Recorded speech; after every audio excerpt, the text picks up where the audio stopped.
Welcome to the Seven Figure CEO podcast, where we talk all things marketing strategies, business systems, personal development insights, and conduct interviews with successful CEOs and entrepreneurs. Learn the exact strategies on how seven-figure CEOs market and scale their companies with your host, Chris Rodriguez.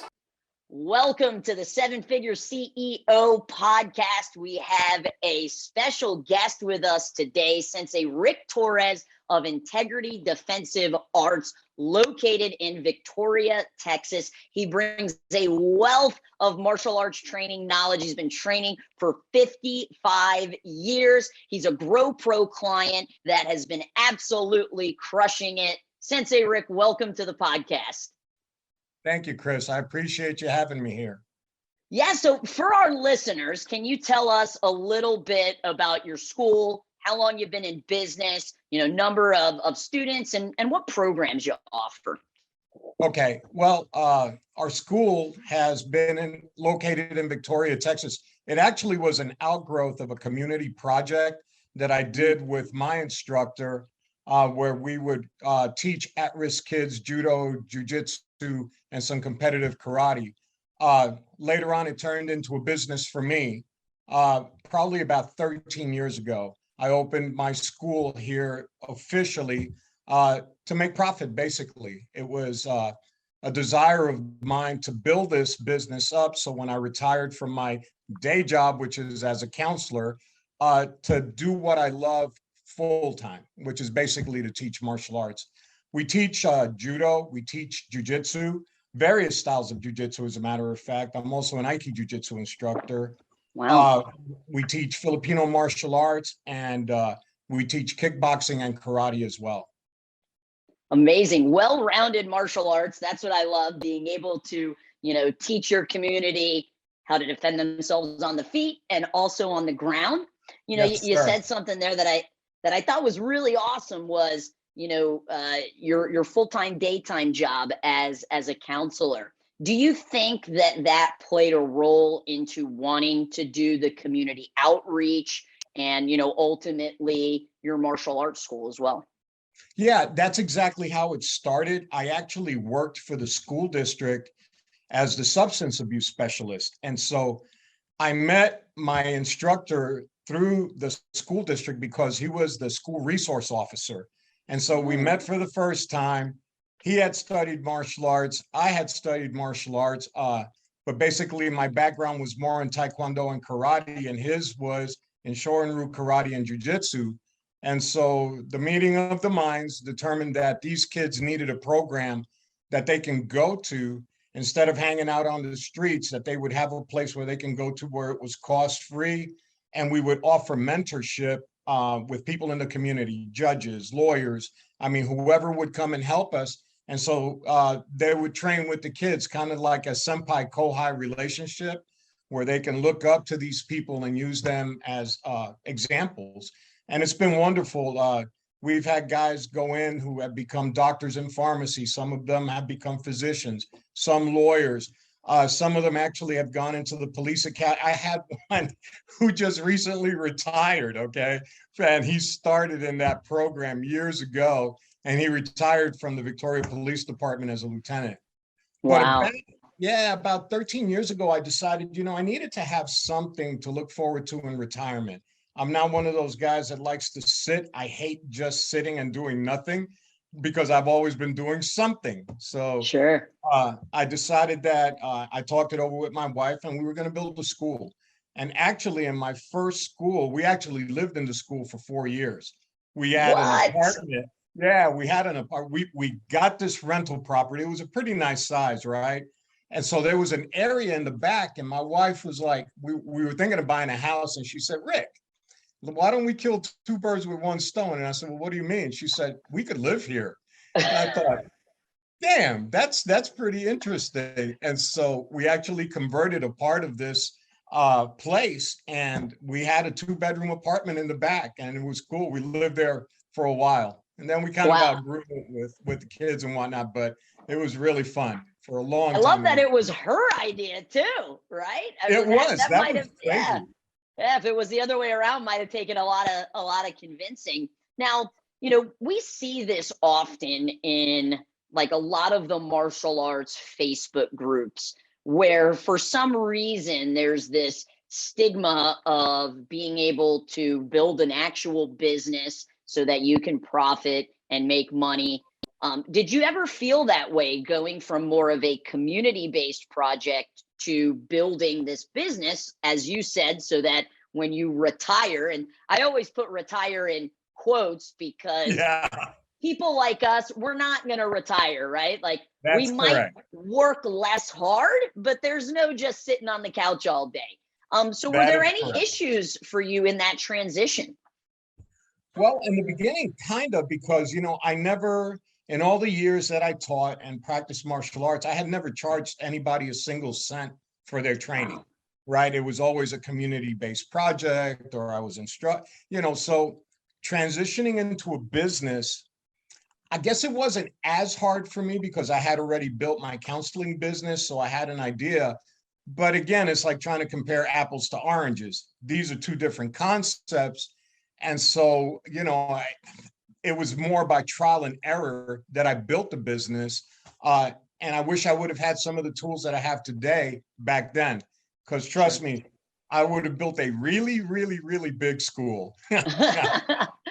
But, talking about building your school, are you predominantly an adult school? Are you predominantly a kid's school? Usually most schools kind of lean towards one or the other, or is it kind of 50-50 right down the middle?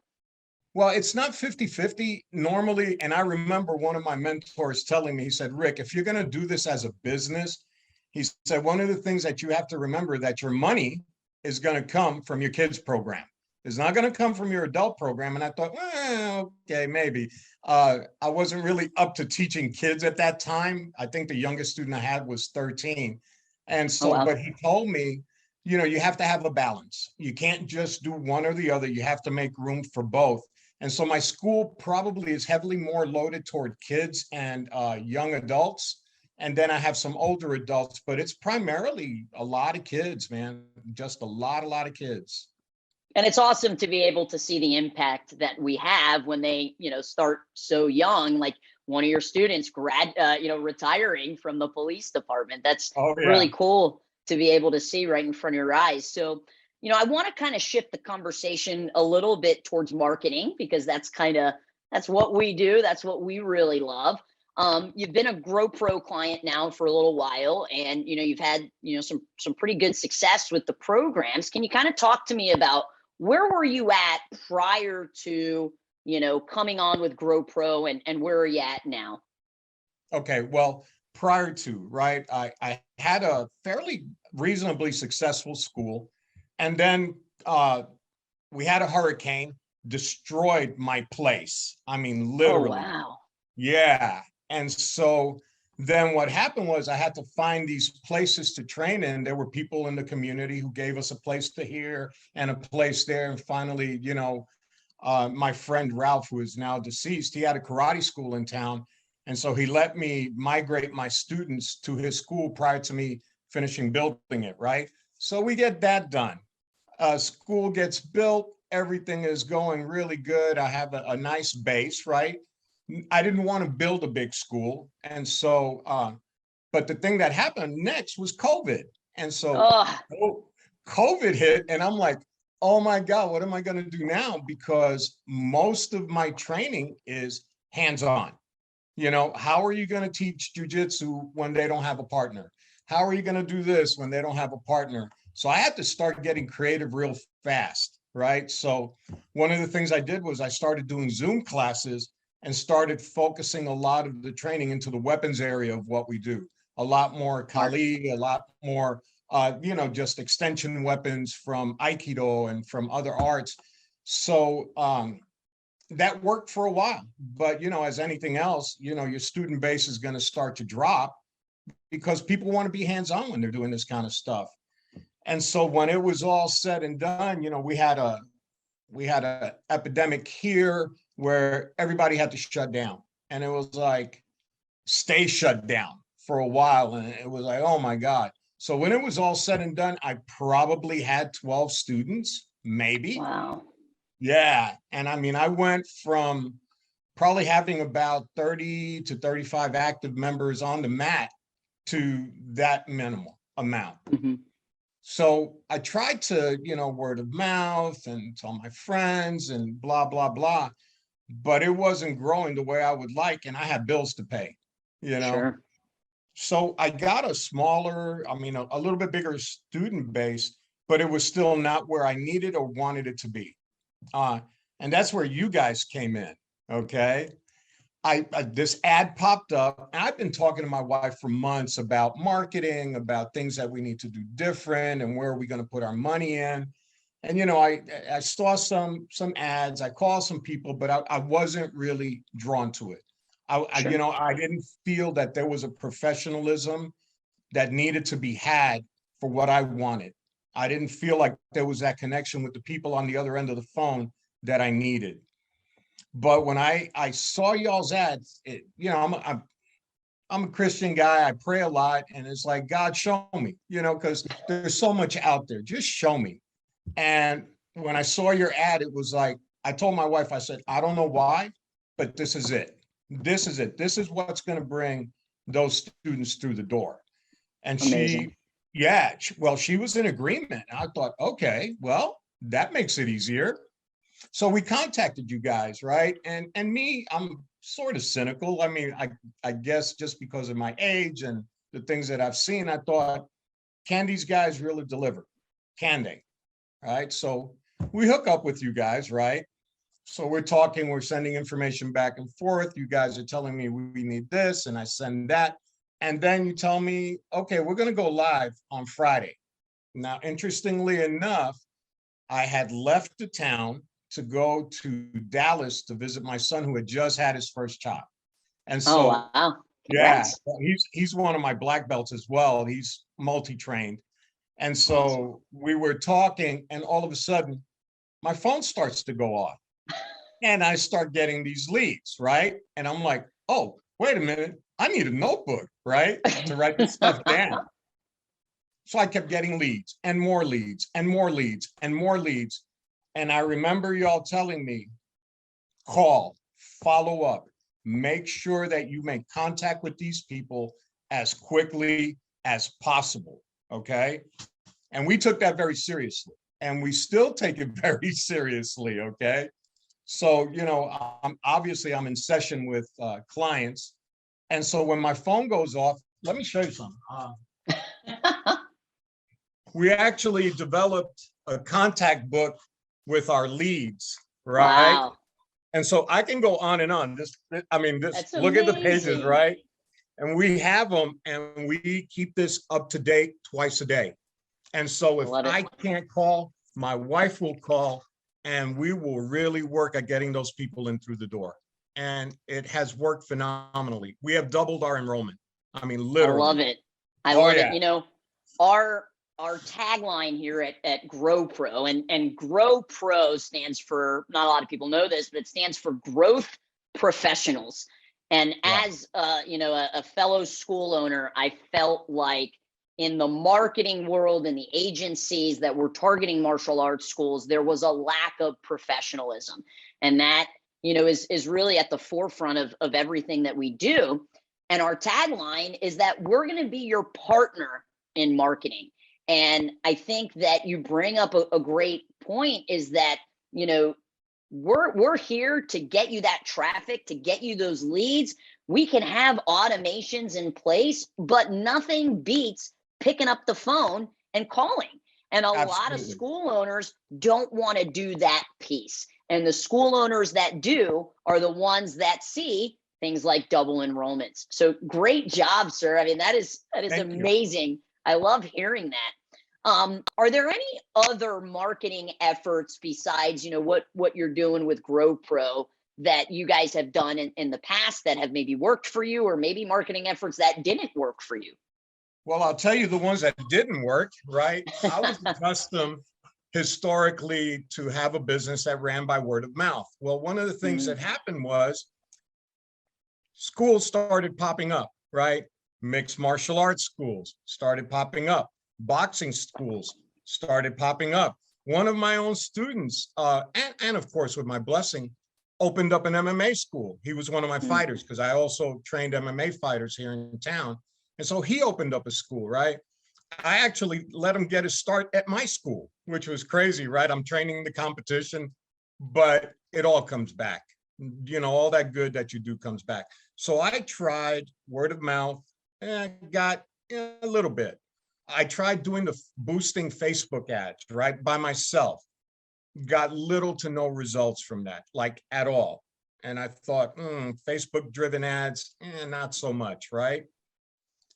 I tried, well, not that I tried, I talked about with my wife about doing ads, but, having done ads in the past for my counseling business, we find that those ads, usually you pay a ton of money and you get little to no return for them.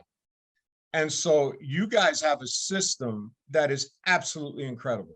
I mean, it's just, it blew me away. The automations behind the contacts, you guys contacting them, me contacting them. So it's like we're in their face all the time, right? Whether they realize it or not, we're in their face. And so those are the kinds of things, me knowing business, that, you don't close sometimes something until you make 3, 4, 5 contacts, but you got to make the contact. And that's the part that I took real serious, because I'm not averse to picking up the phone and saying, hi, how are you? I'm Rick. I'm the guy, So that component, coupled with how you used Facebook as a platform, and that's all we use, is we use the basic Facebook platform. But the way you guys use it was way different than me boosting a post, spending some money here and there. So basically, that's kind of how we've done it so far. I love it. I think that with 55 years of martial arts experience, 13 years of, having an integrity, I'd love if you could share some wisdom with our listeners. We have business owners, but predominantly martial arts school owners. If you were to do it all over again, right? You could hop in a time machine, you can go back and you were to, relaunch integrity. What's the one thing you would have done differently? Marketing. Absolutely. Marketing. We live in a small town, but that doesn't absolve us from doing appropriate marketing. And I think that was the piece that was always missing in my brain. I thought, I have a good reputation as a martial artist in town, so people are bringing me their kids, the adults are coming in. We were in a very visible location. I mean, we were on a main avenue or main thoroughfare in our town. Well, when the hurricane destroyed our building, I had to build. So I had extra property next to my house. So I built a dojo on our property. The problem is it was 1 block off the main thoroughfare. So it wasn't visible anymore. And so that will hit you. When you have that kind of visibility, people are driving by your place all the time. So it's just advertising for free, right? But when you're not there, and even then, I should have done some marketing. But I don't think that the tools that we have now are comparable to what was available back then. Back then it was a lot of, TV ads and phone ads and newspaper ads. And I never saw those things to be very fruitful. So I just continued to work at word of mouth. But any school owner today that's here, right, maybe listening, if it's going to be a hobby, then let it be a hobby. But if it's going to be a business, treat it like a business. And a business, it's true. I taught martial arts as a hobby, right? I did it for free. It was community service. But when it became a business, it had to change. That mentality of, I'll teach you for free. Come on in while I'm paying the lights. Well, not so much. You can't go to the electric company and say, hey, I'm doing this for free for them, so I shouldn't have to pay, the electric company bill. Exactly right. And so for me, when I do things with the mentality of a business, I try to stay as much to a business model as I can. And I had to start looking at my martial arts school after all the stuff that went on. I thought, man, I got a lot of competition in town now. There, where there used to be 3 or 4 schools, now there are 10. and more will be probably popping up because students will become teachers. That's just the reality of it. And so I have to stay one step ahead. Before it was the reputation that kept me one step ahead. It's no longer just a reputation because people will develop their own reputations and do well, Sure. right? My Yeah. student has a tremendous MMA school and he has a huge enrollment. Why? Because he does good work. Thank God, Well, Yeah.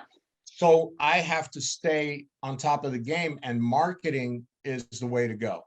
So if I had a time machine to go back, I would have searched for the tools back then that would have been efficient to help me market more. So I don't know. I 100% agree. I wrote a book called The Best Known Dojo. It's a marketing book for martial arts school owners. And the concept is best known beats the best. Even if you are the best in your area, if nobody knows about you, then you're not going to be able to be successful as a business owner. That is correct. I'd love to know, you've got a lot on your plate. We've got this successful school, doubling our enrollments. Obviously, more students means more effort, more time, more communication. How do you balance the full-time job as a counselor and also the full-time job of owning a martial arts school? Well, I'll tell you, the thing that has been the most assistance to me, number one, is my wife. She has been an amazing support system because normally we're scheduling our appointments before the classes start, right? So we both have to transport from work. And so we have both made a concerted effort to be at the dojo at a specific time, which is usually half hour before we start classes, so we can meet everybody who has a scheduled appointment. We have a window to meet with people. And Sure. so sometimes we have 3 prospects at the same time. And so, she'll handle, I'll handle, and we all get it handled well. And then we document, right? We document who's coming in for the promotional. We keep a log of the ones that have followed through with coming in for their actual training sessions.